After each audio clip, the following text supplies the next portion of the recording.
what, how do you, I mean, he succeeded. His influence is massive. Here we are talking about him. You have read 30 books about him.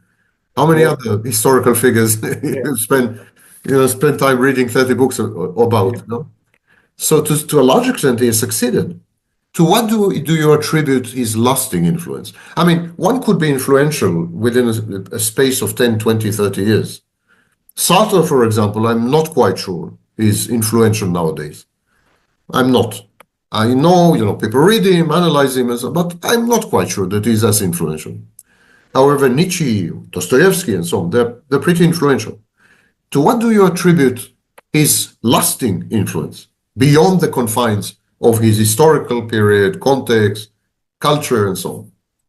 Yeah, I thought about this recently, and this, of course, can be a topic for a separate study, and I'm sure there are some. What I came up with are several elements. One is that the early critiques, this I mentioned in the first part of the conversation, early critiques were largely forgotten.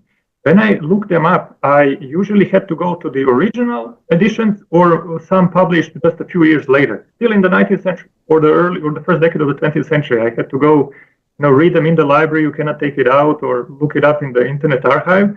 But that showed me already that for most of these works, there were no further reprints, not even after the First World War, let alone the Second. So I think the early critiques, which have a number of valid points, when it comes to critique of the content from a scientific philosophical standpoint and historical, his thesis, and this in terms of psychopathological, although they didn't know about narcissism then, so as I said, it was quite partial what was stated in that regard. Then there is also the aspect of the fascination of a supposed insane genius.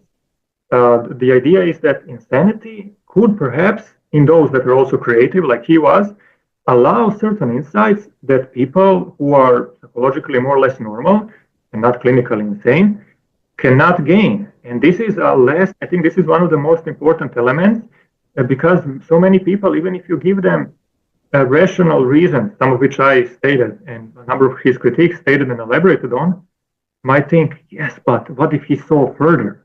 What if he knew things that we didn't? And that is why his works were like that. That is why he went insane fully, because the scale of those truths was such that you couldn't remain normal. And then how are you going to argue against this? This is really difficult.